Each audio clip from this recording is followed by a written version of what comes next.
Nos chers amis américains. Pourquoi ce titre empli d'ironie? Il part d'un simple constat. Depuis des décennies, et principalement après la Seconde Guerre mondiale, les Américains se sont déclarés, inventés comme les chevaliers des vertus démocratiques. Il semble donc que les représentants de ce peuple, passés de l'état barbare à décadent sans avoir connu de civilisation, soient seuls juges de la valeur des régimes dans le monde, arbitres suprêmes du bien et du mal, jusque dans les pensées intimes relevant de la sphère domestique. Pour comprendre l'origine de ce déterminisme, il fallait remonter à la création non pas des États-Unis, mais bel et bien des premières colonies d'Amérique. Comment ce peuple, qui n'a qu'une histoire de 2 siècles, est-il parvenu à contrôler la politique mondiale de nos jours? En quoi ces idées de liberté et d'égalité peuvent être considérées comme fallacieuses et iniques au vu des différents éléments de l'histoire, sciemment occultés par les élites depuis la création des États-Unis? Pourquoi ce pays est-il devenu le chantre du mondialisme, gouverné par des gens élus par personne, au nom des valeurs démocratiques? Cette modeste étude en appellera d'autres, c'est précisément l'espoir de ceux qui l'ont faite. Épisode 1. Des origines à l'extermination des Indiens. Juste avant, pour rappeler comment s'est fait peupler l'Amérique, on commence déjà, pour faire une petite introduction, à 50 000 avant Jésus-Christ. Les Américains, en tant que tels, ils ont été colonisés par les Asiatiques, suite à diverses glaciations qui ont eu lieu aux alentours de moins 50 000. Et ils sont tous, donc ils sont passés par le détroit de Bering, c'est le détroit qui se trouve entre l'Alaska et la Russie. Et ils sont petit à petit colonisés l'Alaska, ils sont descendus vers le Canada, puis petit à petit vers l'Amérique du Nord, Amérique du Central, Amérique du Sud. Donc ces Indiens qui vont arriver, ils vont vivre vraiment en symbiose avec la nature, avec leur biotope naturel. Et petit à petit, en fait, ils vont coloniser. Chacun va se diversifier à travers la culture, que ce soit après les Mayas, les Toltecs, après les Aztèques, les Incas. Et petit à petit, il y a quelques Européens audacieux qui vont commencer à naviguer à travers l'océan. Et les premiers qui vont commencer à faire ça, ce sont les Vikings. Ce n'est pas Christophe Colomb qui a découvert l'Amérique, ce sont bien les Vikings. Alors le chef qui a découvert l'Amérique, il se nomme Leif Erikson, donc c'est le fils de Éric le Rouge. Et il a atteint l'Amérique aux alentours de l'an 1000, 900, entre 900 et 1000. Il n'y a pas de date exacte, même si l'archéologie a découvert petit à petit que ça s'est situé vraiment entre 900 et 1000. Donc ces Vikings, ils vont arriver sur la Terre-Neuve. L'endroit exact, c'est Lance Meadows, c'est sur la Terre-Neuve, donc c'est l'île qui est juste avant le Canada. Et ils vont commencer à se développer sur un petit siècle, ils vont développer du commerce avec les Indiens. Ils vont, surtout principalement la fourrure, la graisse de phoque, etc. Et en fait, ils vont s'en aller de cet endroit parce qu'ils vont s'opposer aux Amérindiens et ils vont petit à petit avoir des guerres entre les deux, et ce qui va forcer les Vikings à rentrer chez eux. Alors ils vont continuer certains commerces, surtout au niveau du Groenland avec les Inuits, et principalement sur de la Grèce. Donc ensuite, bien sûr, on arrive à Christophe Colomb, 1492, qui va découvrir l'Amérique suite à un voyage un peu impromptu, c'est-à-dire qu'il va vouloir aller aux Indes. Il cherche une nouvelle route des Indes. On cherche une nouvelle route, il va se retrouver sur les premières îles, Bahamas, Cuba, et San Salvador et Haïti. Et suite à donc il va faire 4 voyages, et petit à petit, il y a des forts qui vont se construire, des premières petites colonies qui vont se situer sur les îles, donc que sur les Antilles. Si on situe, c'est entre Cuba et ça va descendre jusqu'à la Martinique environ. Voilà. Donc de là, Christophe Colomb, il va rentrer, il va présenter des Indiens on cherche quand même un peu la fortune quand même, parce qu'il faut financer ces grandes expéditions. Christophe Colomb cherchait la route des Indes, une route plus économique, on va dire. Plus sûre, plus courte, pour éviter le cap de Bonne-Espérance. Et donc, et bien entendu, parce que l'Inde, c'était un trésor par les épices, et par le commerce qui se pratiquait avec l'Inde. Donc, à son retour, Christophe Colomb, il ramène rien, on va dire. Il ramène des Indiens, ce qu'il appelle des Indiens, et qui ne sont pas des Indiens, puisque on les appellera plus tard les Américains à cause d'Amerigo Vespucci, qui a découvert, lui, on va dire, la partie nord-américaine, un peu plus tard, et c'est pour remercier, en hommage à Amerigo Vespucci, que le premier auteur a nommé ce pays l'Amérique. America. Voilà. Donc c'est là où d'autres navigateurs vont commencer à se lancer, hein, puisque les autres monarchies, qu'elles soient françaises dans un premier temps et anglaises dans un second temps, qui vont lancer des navigateurs pour s'approprier des terres en Amérique. Alors ils vont se situer principalement en Amérique du Nord, parce que les Espagnols, ils vont commencer à rentrer vers le Mexique, redescendre ensuite avec tous les conquistadors, que ce soit Cortés qui va commencer à conquérir les Aztèques, qui va même détruire les Aztèques, puis Pizarro qui va redescendre vers les Incas dans les Andes et qui va également détruire toute cette culture. Christophe Colomb n'avait pas compris qu'il avait découvert un continent, alors qu'Amerigo Vespucci a compris qu'il y avait des terres immenses et qu'il avait affaire... Parce que lui, il a longé les côtes aussi. Voilà. Contrairement à Christophe Colomb. Voilà, donc lui, il a compris qu'il avait découvert un continent. Donc, on débute ce XVIe siècle, ça fait un bruit énorme historiquement, cette découverte de l'Amérique, parce que maintenant c'est avéré, ils savent que la route est d'abord beaucoup plus courte que les Indes, déjà. Les temps de voyage, à l'époque, je crois que Christophe Colomb a mis 3 mois pour traverser, a mis 3 mois pour traverser. Partant de là, Christophe Colomb, lui, était un peu on va dire un illuminé, il voyait la civilisation avancer, lui il a pensé d'abord dans un premier temps à faire christianiser un continent, on va dire, hein. Lui il a mené le christianisme, c'est la première chose qu'il fait, il plante une croix quand il arrive. Les Espagnols plus pragmatiques ont commencé à chercher de l'or et de l'argent, et ils vont en trouver énormément d'ailleurs, ils vont trouver des richesses extraordinaires.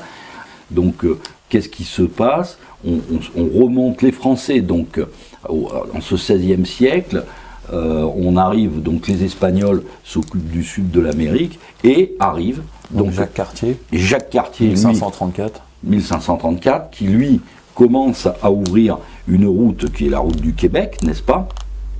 Et donc les Français s'installent. Il va s'installer d'abord sur les rives du Saint-Laurent, et petit à petit, grâce à des Indiens avec lesquels ils vont passer des pactes, des alliances, il va commencer à remonter le Saint-Laurent pour remonter plus lointain vers le Québec et donc vers ce qu'appellera le Canada après. Ce qui s'appellera le Canada. Il faut savoir que les Espagnols étaient remontés très haut, puisqu'ils occupaient ce qui est aujourd'hui le Texas, l'Utah, tout le sud de l'Amérique était sous domination espagnole. Le nord était sous domination française, et on voit arriver donc les Anglais très tard, ils arrivent très tard. Disons il y a Jean Cabot qui est arrivé, donc un Florentin qui a été payé par la reine d'Angleterre à cette époque pour remonter vers l'Amérique pour commencer à s'implanter, parce qu'ils se rendent compte que petit à petit, mine de rien, il y a peut-être des richesses à se faire. Voilà. Donc ils envoient des premiers navigateurs, et on voit que les premières colonies vont commencer à s'installer. Alors ça va être compliqué l'installation des colonies, parce qu'à chaque fois qu'ils créent un fort, ils vont se faire attaquer par les Indiens. Ils vont se faire détruire leur fort quasiment à chaque fois. Avant qu'il y ait les guerres coloniales qui commencent entre Espagnols, Français et même Hollandais. Parce que New York, à la base, c'est Nouvelle-Amsterdam. C'est des Hollandais qui l'ont créé.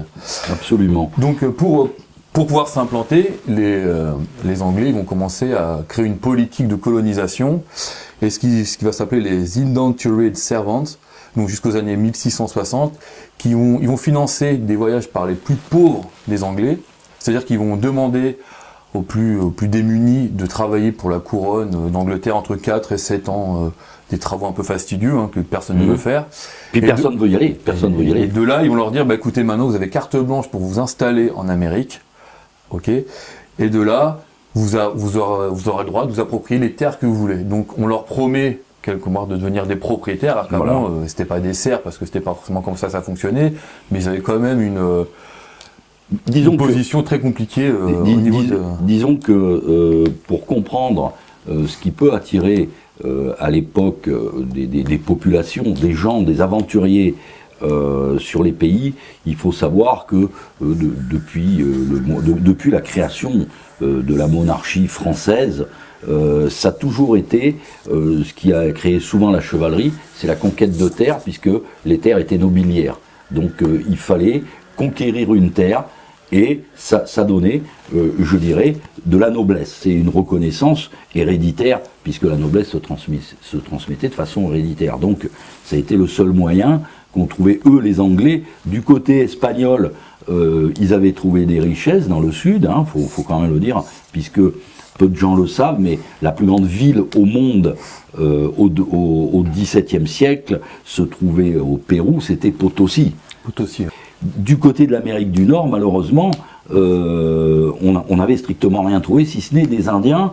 Et c'est là que vont s'installer, pour une autre raison, à ce moment-là, les Britanniques, parce qu'il y avait un commerce qui était florissant et que détenaient les Espagnols, c'est le commerce du tabac. Donc pour en revenir à ça, il y a une anecdote qui est assez sympathique, c'est celle du Mayflower. C'est-à-dire c'est un groupe de personnes anglais qui partent de Plymouth et qui sont censés aller, pareil, coloniser l'Amérique.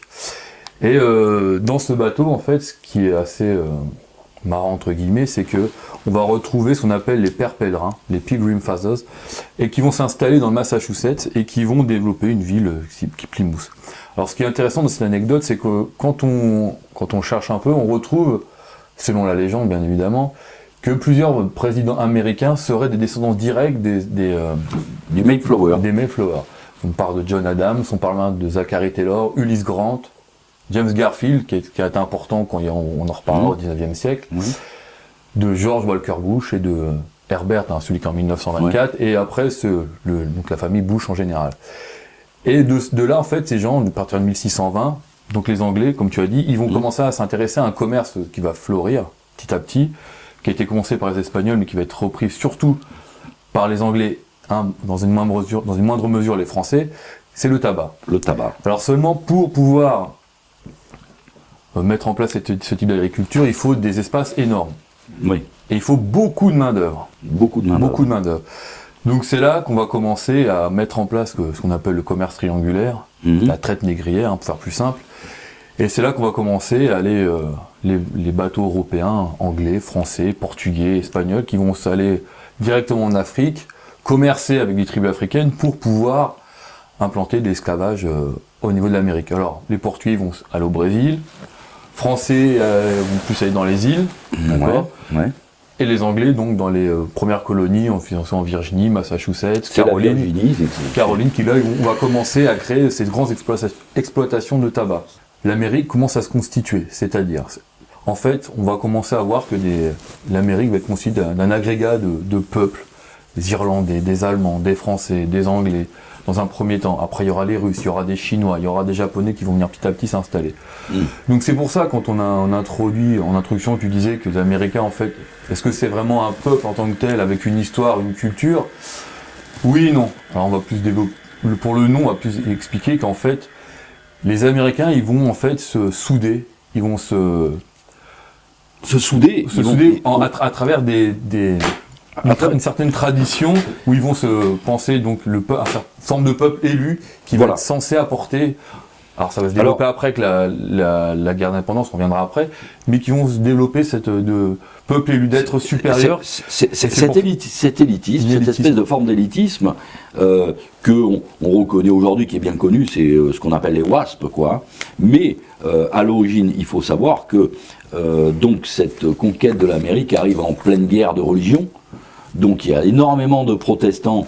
Alors à l'époque, il y avait parmi les protestants, on est en pleine, il y a un renouveau mystique assez curieux, on va dire, avec des recherches sur les écritures anciennes, la Kabbale, l'alchimie, les Rosicruciens. Il y a tous cette espèce d'illuminisme qui est déjà assez important en Allemagne. D'ailleurs, on sait très bien qu'il y a énormément de ces illuminés allemands. Des sectes allemandes. Des sectes qui étaient, oui, on va dire des sectes. Hein, je veux dire, bon, les gens connaissent aujourd'hui les illuminés de Bavière, mais c'est qu'une partie. Effectivement, au départ, on va dire que l'Amérique du Nord est principalement peuplée au nord de protestants, enfin là où sont les Anglais, c'est des protestants, où va d'ailleurs, c'est pour ça qu'on va retrouver bien plus tard les baptistes, les mormons, les quakers, il va y avoir tout un mélange. Donc, tout ce mélange de gens, malgré tout, a une culture et qui va beaucoup plus s'affirmer à partir du moment où on va voir le développement de la franc-maçonnerie qui sera plus tard, où il y a un culte de l'initié, quoi, hein, c'est-à-dire, et c'est le culte de l'initié qui fait que on est supérieur parce qu'on a quelque chose de supérieur. Donc, pour l'instant, nous sommes au départ de cette création américaine, donc c'est un creuset, et en plus il y a un autre problème qui se pose sur la partie, on parle de la partie anglaise, hein, c'est qu'il n'y a pas beaucoup de femmes. Il n'y a pas beaucoup de femmes. Mais l'anglais ne se mélange pas. Lui, ça va être la grosse différence entre la colonisation française et la colonisation anglaise. Donc en fait, les Français, eux, ils vont mener une politique un peu de métissage, on va dire. En fait, ils vont décider de pour s'approprier les lieux, pour pouvoir vivre correctement dans ces lieux. Ils vont comprendre que les Indiens, ils avaient quand même une culture assez ancienne, donc ils vont essayer de copier les Indiens pour pouvoir justement pratiquer une agriculture saine qui va permettre de se développer.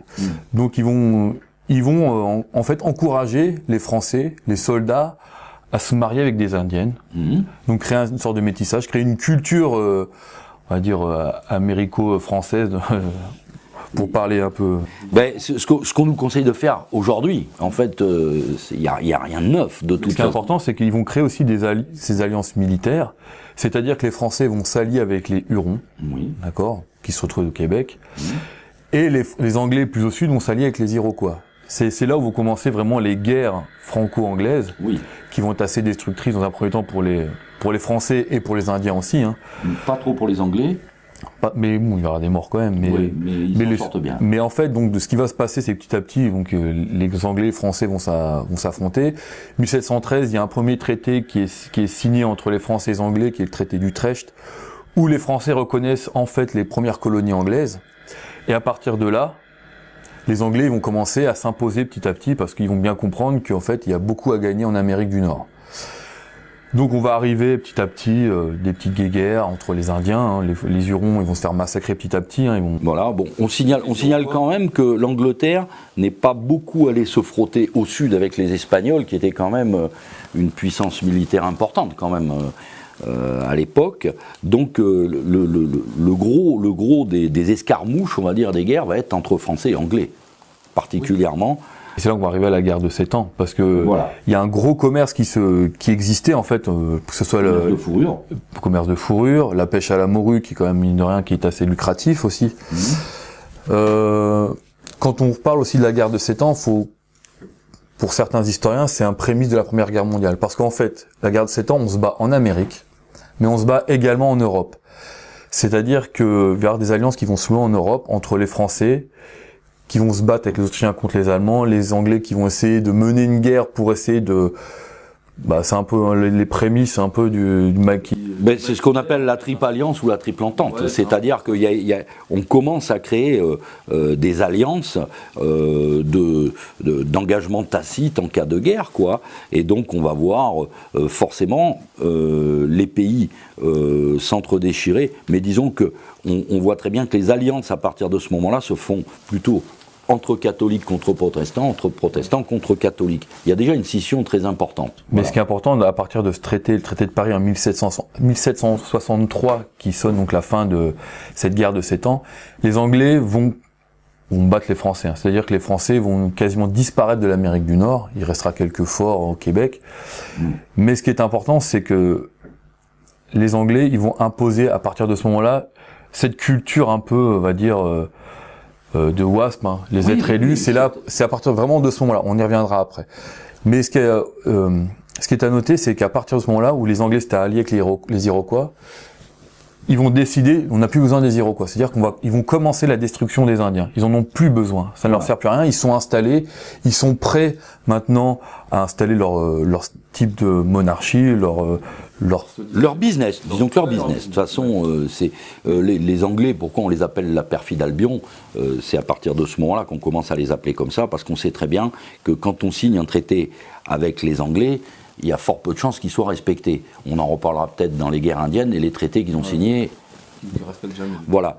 Donc, mais il faut quand même préciser qu'on arrive à cette date-là. Donc, la langue parlée dans ce qui est encore que le début de l'Amérique, puisque je crois qu'ils ont 13 États à l'époque à peu près.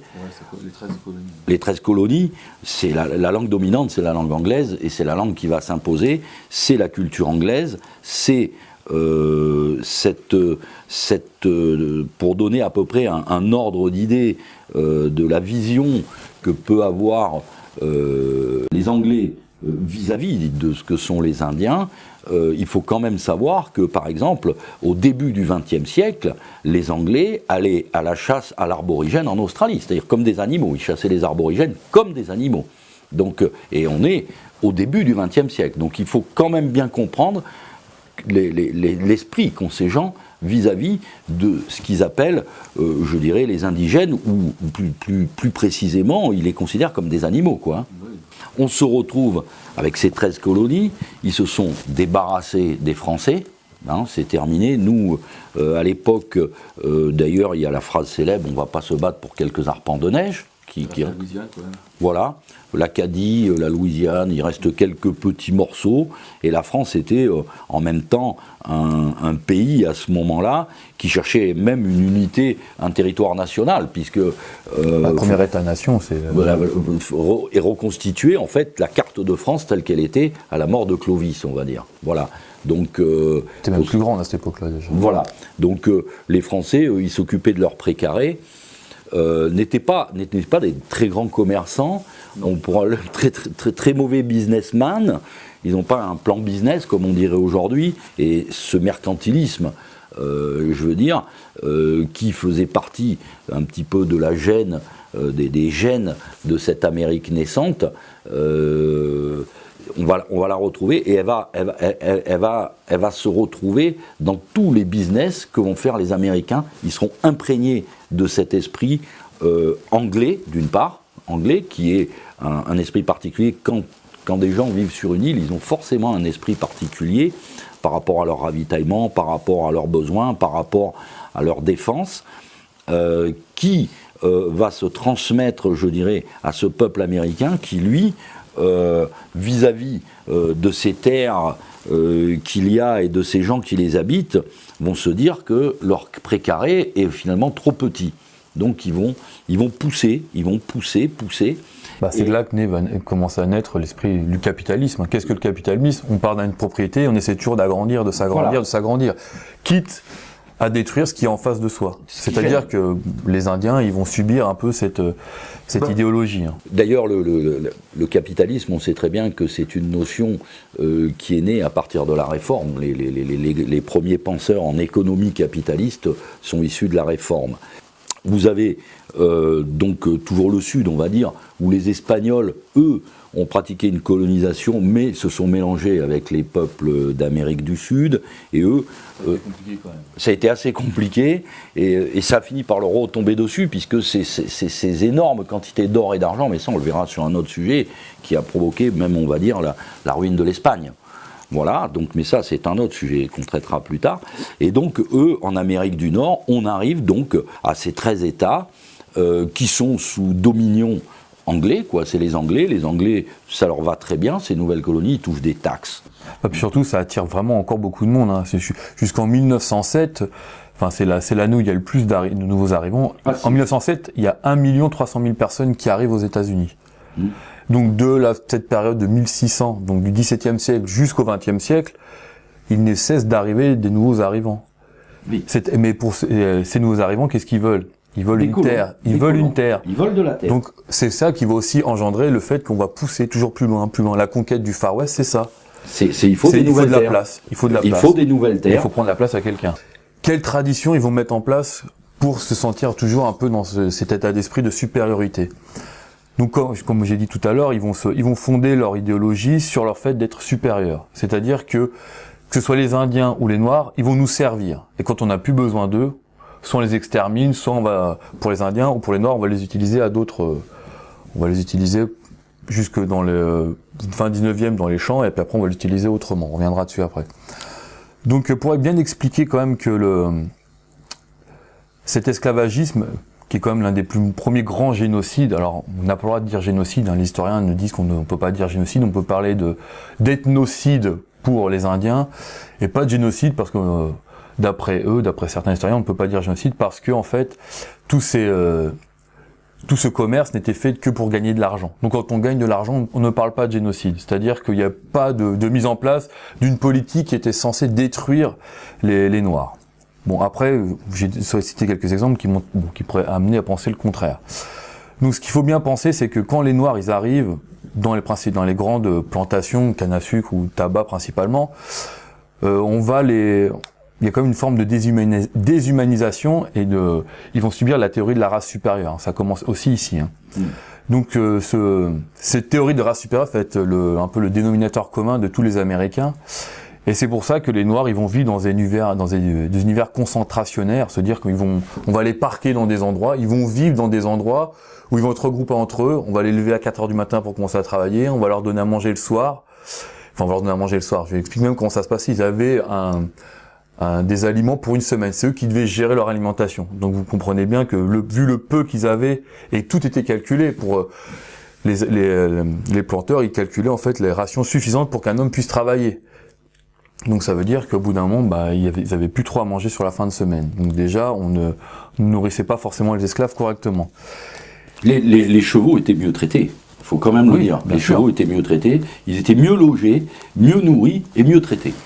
Donc ces types d'asservissement et de sévices vont continuer, hein, mais c'est un peu leur mentalité qui va continuer comme ça hein, jusque presque de nos jours. Hein. On pourrait citer encore quelques peuples en Amérique qui sont même pas reconnus. Hein. Les Indiens n'ont été reconnus que très tardivement à l'ONU. Hein. C'est qui a quand même vexé l'establishment américain à un moment donné. Hein. C'est-à-dire que l'homme qui n'est pas blanc est considéré comme une marchandise. Donc avant tout, on essaie de faire des affaires, on est là pour le lucre, pour tout ce qui rapporte de l'argent. Donc tout ce qui rapporte de l'argent est une justification suffisante pour mener l'esclave. Et c'est-à-dire qu'au bout d'un moment, on fait croire, on a une forme de propagande qui est mise en place pour faire croire que les Noirs, faire croire aux Noirs qu'ils sont là pour ça. Ils sont sur Terre pour servir. C'est-à-dire que eux, ils ont ce statut-là, ils l'auront toujours. Ils sont esclaves, ils resteront esclaves parce qu'ils sont inférieurs. Et tout ça, dans les plantations, il y avait des gens qui servaient à ça, qui leur expliquaient, de toute façon, vous êtes là pour ça, vous devez servir qu'à ça. Faut noter aussi, à cette époque-là aussi, parce que il y a eu également des hommes noirs libres en Amérique. Il y en a eu quelques-uns qui sont arrivés, mais la vie était pire peut-être que celle d'esclaves, parce que ils avaient, mais la ségrégation qu'on a vue au temps de Martin Luther King, c'est rien à côté de celle qu'il y avait d'un homme libre noir en Amérique à l'époque. Il risquait à tout instant d'ailleurs de se faire reprendre et retourner dans les chaînes. Hein. C'était très compliqué, quoi. Et en plus, pour amener les Noirs à penser ça, on les faisait participer à tous ces sévices. C'est-à-dire qu'on nommait des Noirs, un peu comme dans les camps de concentration juifs, on nommait des gens pour surveiller, quitte même à faire des blâmes, c'est-à-dire à fouetter ou plein de choses comme ça, entre eux. C'est-à-dire qu'on les forçait à participer à cette forme de déshumanisation qui va continuer comme ça jusqu'à la fin du 19e siècle. Alors on pourrait citer d'autres exemples, c'est-à-dire que il y avait des planteurs qui pour s'amuser entre guillemets lâchaient les chiens pour les entraîner à chercher les Noirs qui fuguaient entre guillemets, qui essaient de partir. On détruisait les familles, c'est-à-dire qu'à partir du moment où il y avait des nouveau-nés, on les enlevait à leur mère pour éviter qu'il y ait des liens trop forts qui se tissent, et de cette façon on évitait les rébellions. Et comme ça va durer comme ça jusqu'à la fin du 19e siècle. C'est-à-dire qu'on laissait les Noirs, entre guillemets, c'est dramatique, c'est terrible à dire, oui, se reproduire, mais à la même manière qu'on fait aujourd'hui avec les poules, avec les animaux, c'est-à-dire c'est exactement la même chose. On prenait les plus forts. Voilà. On prenait les étalons. Voilà. On les considérait comme ça. Voilà. On est obligé de citer des choses qui sont quand même très dur à dire, mais malheureusement, il faut le reconnaître. Et puis au titre de personnes du genre humain, c'est quelque chose d'absolument abominable, quoi. Même les Romains n'ont pas fait ça, quoi. Disons que le meurtre, quand c'était des Noirs, était légal. On avait le droit de tuer des Noirs. Quand on était propriétaire, on avait le droit de tuer des Noirs. Voilà. Et il faut savoir que des statistiques ont été faites. On évalue à peu près qu'au bout d'un an, l'esclave était remboursé. C'est-à-dire que c'était plus facile. Il était rentabilisé. Voilà, on pouvait après s'en servir. Son prix d'achat. Il y a même des anecdotes qui sont citées. Je pourrais vous montrer un livre. C'est celui-là qui est excellent, qui parle justement de la condition des Noirs et un peu des Indiens, qui est écrit par une Rosa Amelia Plumel, Uribe. C'est une avocate colombienne qui a écrit sur la condition donc des Noirs et des Indiens de 1492 à nos jours, et qui explique très bien cette condition. Elle a fait beaucoup de parallèles entre les camps de concentration juifs et les camps de concentration des Noirs dans les plantations, pour bien expliquer que malgré tout, même si les historiens ne parlent pas de génocide, mine de rien, quand on se rend compte de tout ce qui était fait à ces gens, qu'on les a déshumanisés, qu'on les a considérés comme des animaux, voire pire que comme des animaux, il y a un moment donné, on a le droit de parler de génocide. Les grands-pères fondateurs, d'ailleurs, vous prenez George Washington, il avait 307 esclaves. Je dis bien 307 esclaves. Bon, je veux dire, employer le mot de liberté, d'humanisme, etc. Je pense que, bon, d'aucuns diront qu'effectivement, il les a libérés à sa mort. Il les a affranchis, entre guillemets. Bon, mais il les a utilisés toute sa vie. Hein. Moi, vous voyez ce que je veux dire. Donc, bref, on passe, on continue. Donc, la tradition raciste, ça va être un peu le ciment de cette société américaine, que ce soit au niveau de la cohésion sociale ou de l'élément unificateur. C'est-à-dire qu'ils vont créer une société racialisée dans le sens où ils vont construire toute la démocratie, le rêve américain, sur ces bases. Et au fil du temps, les élites ils vont continuer à nourrir cette tradition, c'est-à-dire le sentiment de haine envers les Noirs, envers les Indiens, ou envers tous les peuples qui ne sont pas de tradition blanche.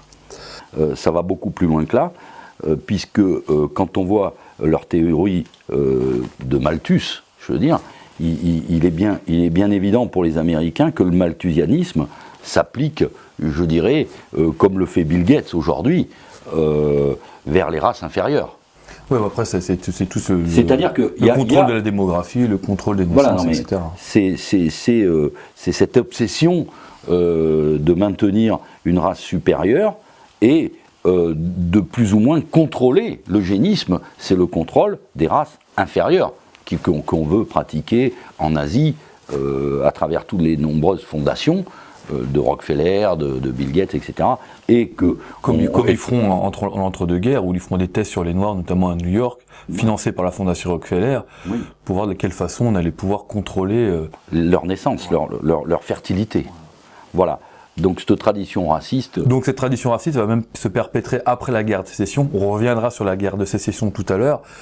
Mais néanmoins, malgré tout, la victoire des abolitionnistes, c'est-à-dire de ceux qui ne voulaient plus de l'esclavage aux États-Unis, il va se créer des lois qui portent un nom, les lois Jim Crow, qui seront la base de la ségrégation raciale aux États-Unis. C'est-à-dire qu'à partir de ces lois qui commencent en 1876 et qui dureront jusqu'après Martin Luther King, qui vont bien mettre en place cette façon de dire que dans l'écart, il y a des places pour les blancs, il y a des places pour les noirs. Le droit de vote, il est limité.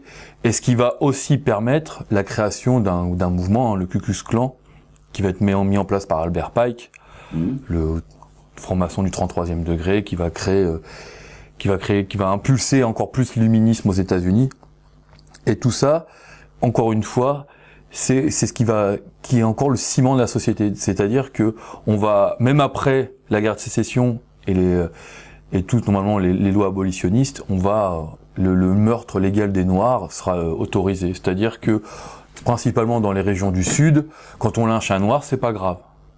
Donc on peut même citer un fait, hein. Comment se fait-il qu'aux États-Unis, on autorise des membres du Ku Klux Klan à défiler dans les rues, alors que l'on sait très bien tous les crimes qui sont perpétrés par ces gens, leur idéologie. C'est comme si nous, en France ou en Allemagne, on autorisait des néo-nazis à défiler en réclamant encore la peau des Juifs. Voilà. C'est du même acabit. C'est exactement la même chose. Toute cette tradition raciste ou d'être supérieur, ça va se perpétrer en France, en Europe plus globalement, bien sûr.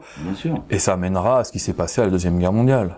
C'est la même chose, c'est la même idéologie qui amènera à tous ces penseurs de dire qu'il y a des races supérieures et des races inférieures, qu'on ait le droit de tuer des gens parce qu'ils sont de race inférieure, ou supposés inférieure, bien sûr.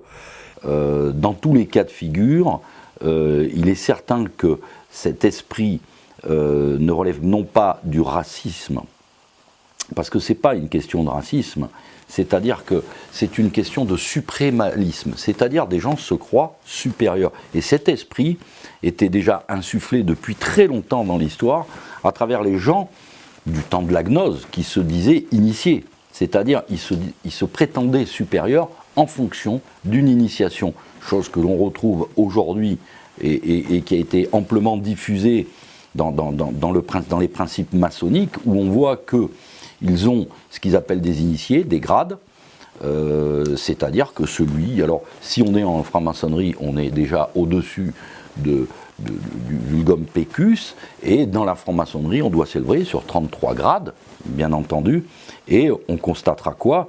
que pratiquement tous les présidents des États-Unis, tous les responsables, etc., sont des hauts gradés de la franc-maçonnerie, comme Albert Pike qui était 33e degré. Alors après, le ritualisme, on ne va pas se perdre là-dedans, mais le phénomène... C'est le paladisme. Voilà. C'est de la noce, c'est du paladisme, c'est de la superstition, c'est tout ce qu'on veut. Mais quand on en arrive à décider, à parler de racisme, il faudrait déjà penser, mais est-ce que ce n'est pas plutôt des gens qui s'estiment supérieurs, mais supérieurs forcément même par rapport aux gens qui sont de la même condition de race ou de religion, etc. Donc la plaie que personne ne veut ouvrir, c'est est-ce qu'on peut autoriser des gens à se réunir en s'estimant supérieurs à d'autres. Donc on va revenir maintenant sur cette tradition de gens supérieurs. Cette tradition raciste, ça va amener à la première, ce qu'on va appeler l'espace vital. Hein. Ça va être aussi la base de la conquête du Far West. Qu'on disait tout à l'heure, on a besoin d'un espace pour s'agrandir, pour s'enrichir. Donc toujours le but du lucre pour pouvoir s'émanciper. Donc ceux qui vont être victimes de cette conquête d'espace vital, c'est bien évidemment les Indiens. D'accord ? Il y a des études qui avaient été faites principalement à la fin du 19e, début 20e, comme quoi il y aurait environ environ 1 million d'Indiens qui auraient été exterminés suite à cette conquête du Far West. Alors on va pas revenir sur toutes les étapes, bien sûr, des guerres indiennes hein, qui ont duré plus d'1 siècle. Officiellement, il n'y a jamais eu de guerre déclarée contre les Indiens, jamais. Il y a eu 400 traités de paix, ou traités divers, territoriaux, qui ont été signés au nom des États-Unis d'Amérique, du président, du Congrès, etc. Les Américains, on va les appeler comme ça à partir de maintenant, n'en ont pas respecté un. Voilà. Voilà. Pas un traité qui n'a été respecté. Sur 400. Et ça, ce sont les historiens américains. Je renvoie les gens qui s'intéressent au sujet. Et que ça a perduré, mais jusqu'à qu'il n'y ait plus d'Indiens. Parce qu'on peut dire aujourd'hui qu'aux États-Unis, il n'y a pratiquement plus d'autochtones originels indiens. Je veux dire, la proportion est même pas d'1%, je crois. Non. C'était plus pour revenir de la façon dont vont être exterminés les Indiens. Voilà. Alors la principale, alors il y a eu les maladies bien sûr, mais quand même il y a eu un fait qui est intéressant, c'est la façon dont ils vont détruire les bisons. Sachant que les bisons c'était la principale ressource alimentaire des Indiens. Voilà. Pourquoi on détruit les bisons ? Parce que d'une part on a nourri tous ces cow-boys, ces gens qui allaient... Pionniers, voilà, et puis c'est au moment où on fait les grands chemins de fer aussi. C'est ça. Donc, ils gênent aussi le chemin de fer, les bisons. Les Indiens aussi. Et les Indiens avec. Et les bisons et les Indiens. Donc après c'est assez connu, hein, tous ces mythes autour de Buffalo Bill, de Wyatt Earp, qui ont été chargés, qui ont passé des contrats avec le gouvernement américain pour exterminer vraiment les bisons. Mais ils ont vraiment été exterminés en très peu de temps.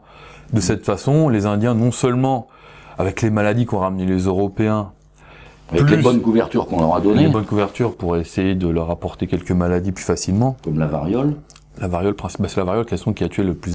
Voilà, c'est-à-dire on leur a offert à ces pauvres Indiens qu'on repoussait de plus en plus dans des territoires infâmes. Pour que ça aille plus vite, on leur a donné pour les enfants des bonnes couvertures contaminées à la variole. Sachant que chez un Indien, parce que il y a également des maladies qui sont plus néfastes pour certaines races, faut le dire, quoi. Comme nous, par exemple, blancs, le paludisme, on le supporte moins bien qu'un Africain. Eux, les Indiens, s'ils ont la variole, ils sont morts. Donc autant leur donner des couvertures contaminées à la variole.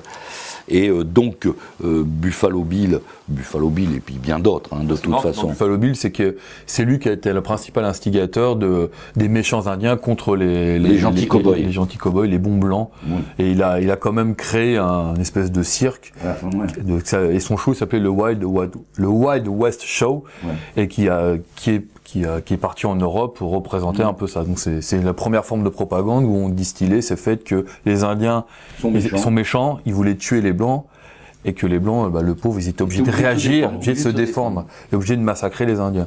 C'était plus pour revenir sur Wounded Knee, alors c'est compliqué, Wounded Knee, c'est un peu compliqué à dire. Alors 1890, c'est un peu, ça symbolise un peu tout ce qui s'est passé un peu. Voilà. C'est-à-dire qu'on avait commencé à parquer tous les Indiens dans des réserves, d'accord. Et un jour, les Américains décident de les redéplacer. Vous allez là. Donc ils s'y rendent, ils les mettent alignés les uns les autres.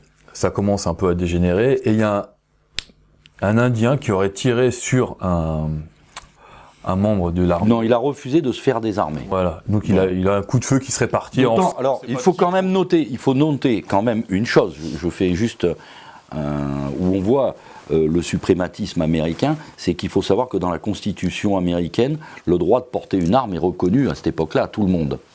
Voilà. Donc ceux qui faisaient partie de la race supérieure. Voilà. Oui, non mais les Indiens n'ont jamais été reconnus en tant que l'Indien, il fait ni plus ni moins qu'appliquer la loi. Il refuse de donner son arme. Et il y a une échauffourée à ce moment-là. Un coup de feu part. Et c'est là ça va être la motivation, entre guillemets, pour massacrer 300 Sioux, que ce soit des femmes, des enfants. Et il y avait très peu de guerriers en plus. Ouais, il n'y avait pas de guerriers, avec des vieux, des femmes, des enfants à la mitrailleuse. Donc voilà, on a aligné les gens, puis on les a mitraillés d'une façon un peu... Sur des kilomètres, on a retrouvé des Indiens. Alors ils disent qu'il y a eu des Américains qui sont morts dans cette action-là. Une enquête ultérieure a défini qu'en fait ce sont les Américains qui se sont tués entre eux tellement, ils se sont tués entre eux, ils ont tellement arrosé. Alors je pense quand même que pour en arriver à tirer, je ne sais plus comment ça s'appelait, comment le nom de ces mitrailleuses américaines là qui tournaient là. Je veux dire, arroser un peuple à la mitrailleuse et avec une telle haine qu'ils arrivent eux-mêmes à s'entretuer, c'est quand même un événement qui devrait poser question pour des gens qui veulent se prétendre les envoyés d'un monde meilleur, quoi. Hein. Alors donc, suite à ça, en fait, rien ne va se passer concrètement pour les Indiens. Tout le monde un peu s'en fiche de ce qui s'est passé. Et l'Indian Removal Act, c'est-à-dire le fait on légifère sur le fait que les Indiens n'ont plus le droit d'avoir des terres. Ils sont obligés d'être parqués dans des réserves. Ils n'ont même plus le droit de sortir pour se nourrir correctement. C'est-à-dire qu'on va les nourrir entre guillemets comme on peut. C'est là où on va s'il y a besoin de leur donner une petite couverture parce qu'ils ont froid l'hiver. On va s'en occuper. Voilà. Et tout ça, ça va amener en fait petit à petit à l'extermination, à l'extinction complète des Indiens. Alors il reste encore des Indiens. Il y a les célèbres quand on voit à la télé des fois où c'est les Indiens qui possèdent les grands casinos dans des endroits. Bon. Ouais. C'est joli, c'est beau, mais ça ramènera pas toute cette destruction culturelle qui s'est passée au 19e siècle. C'est juste pour expliquer qu'en 1787, quand va être faite la première constitution américaine, dans cette constitution, il y avait écrit que les Indiens ne faisaient pas partie de citoyens américains. C'est-à-dire que dans cette constitution, en fait, pour être clair, à travers les différentes États, pour pouvoir avoir le droit de vote, on compte le nombre d'habitants qui va permettre de définir le nombre de députés, de sièges qui vont siéger au Congrès. Voilà. Donc, par contre, dans le décompte, on ne compte pas les Indiens et les Noirs. Les Noirs, ils sont comptés, mais ils comptent comme 3/5 d'un blanc. Ça veut dire, bien sûr, ils n'ont pas le droit de vote, mais ces 3/5 vont permettre aux propriétaires du noir d'avoir des voix. Voilà, c'est ça. C'est-à-dire que plus vous êtes propriétaire d'esclaves, et plus vous représentez un nombre de voix. Voilà, c'est-à-dire 3/5, c'est pas compliqué. Si vous avez 500 noirs, vous avez 300 voix. Si vous avez 500 esclaves, vous avez 300 voix. Donc c'est dans le décompte, il compte comme 300 personnes, il compter comme 500 personnes. Voilà, mais c'est le propriétaire qui a les droits de vote. Alors pour une démocratie qui se voulait universaliste et humaniste, bon, il y a quand même, on se rend compte qu'il y a quand même quelques bugs qui permettent de dire que bon. Disons que, sachant que la déclaration, de toute façon, la déclaration américaine, comme la déclaration des droits de l'homme en France, comme celle qu'on présentera à l'ONU, etc., on connaît l'histoire, c'est tous les hommes naissent égaux en droit.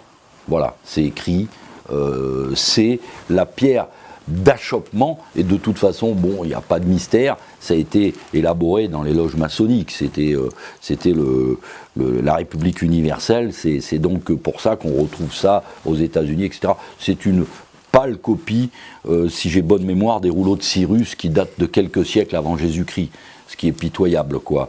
On retrouve de toute façon cette déclaration des droits de l'homme, on la retrouve dans le droit romain également, dans le droit justinien, donc rien de neuf sur la planète, à une seule différence, c'est que aujourd'hui on la met au frontispice, mais avec quelques abstractions honteuses, on dira.